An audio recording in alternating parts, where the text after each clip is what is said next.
കേരളത്തിലെ തദ്ദേശ തെരഞ്ഞെടുപ്പ് ഫലങ്ങളിൽ ഏറ്റവും സുപ്രധാനമായ വാർത്ത വരുന്നത് തൃശ്ശൂരിൽ നിന്നാണ്. തൃശ്ശൂരിൽ നിന്ന് തന്നെ സുരേഷ് ഗോപിക്ക് അടിയേറ്റിരിക്കുന്നു. തൃശ്ശൂരിൽ കോർപ്പറേഷനിൽ ഉൾപ്പെടെ വ്യക്തമായി മേൽക്കൈ നേടി 74,686 വോട്ടിന്റെ വൻ ഭൂരിപക്ഷത്തിലാണ് സുരേഷ് ഗോപി ലോക്സഭാ തെരഞ്ഞെടുപ്പിൽ വിജയിച്ചത്. ഇത്തവണ തൃശ്ശൂർ പിടിക്കുമെന്നാണ് സുരേഷ് ഗോപിയും BJPയും ആവർത്തിച്ചു പറഞ്ഞിരുന്നത്. എന്നാൽ തൃശ്ശൂർ കോർപ്പറേഷൻ UDF തിരിച്ചു പിടിച്ചു. 10 വർഷത്തിന് ശേഷമാണ് തൃശ്ശൂർ കോർപ്പറേഷൻ UDFന് തിരികെ ലഭിക്കുന്നത്. വ്യക്തമായ ഭൂരിപക്ഷം നേടിയാണ് UDF കോർപ്പറേഷനിൽ ഭരണമുറപ്പിച്ചത്. തൃശ്ശൂർ കോർപ്പറേഷന്റെ 56 ഡിവിഷനിലേക്ക് നടന്ന തെരഞ്ഞെടുപ്പിൽ ഭൂരിപക്ഷത്തിന് വേണ്ടത് 29 ഇടത്ത വിജയമാണ്. നിലവിൽ 31 ഡിവിഷനുകളിൽ വിജയിച്ചു കഴിഞ്ഞു UDF. 3 ഇടത്ത് ലീഡും ചെയ്യുന്നുണ്ട്. കഴിഞ്ഞ തവണ കോർപ്പറേഷൻ ഭരിച്ച LDF 11 ഇടത്ത് മാത്രമാണ് മുന്നിട്ട് നിൽക്കുന്നത്. 8 ഇടത്താണ് NDAക്ക് ലീഡ് ഉയർത്താൻ കഴിഞ്ഞത്.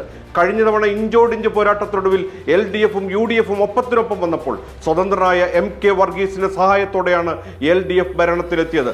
വർഗീസ് 5 കൊല്ലം മേയറാവുകയും ചെയ്തു. എന്നാൽ വർഗീസിന്റെ സുരേഷ് ഗോപിയുമായുള്ള അടുപ്പം ഏറെ വിവാദങ്ങൾക്ക് തിരികൊളുത്തിയിരുന്നു. കഴിഞ്ഞ 2 ടേമുകളിൽ 6 സീറ്റ് വീതം നേടിയ NDA ഇക്കുറി 8 സീറ്റിലേക്ക് മാറി. സുരേഷ് ഗോപിയുടെ കലുങ്ക് സംവാദം ഉൾപ്പെടെ തൃശ്ശൂർ ജനത തള്ളിക്കളഞ്ഞിരിക്കുകയാണ്. സുരേഷ് ഗോപിയുടെ കലുങ്ക് സംവാദത്തിൽ പങ്കെടുത്തതിന് പിന്നാലെ പാർട്ടി വിട്ട് BJP പ്രവർത്തകരെ കുറിച്ച് നേരത്തെ തന്നെ വാർത്ത വന്നിരുന്നു. വരന്തരപ്പള്ളി പഞ്ചായത്ത് 4-ാം വാർഡിലെ BJP പ്രവർത്തകരാണ് BJP അംഗത്വം ഉപേക്ഷിച്ച് കോൺഗ്രസിൽ ചേർന്നത്.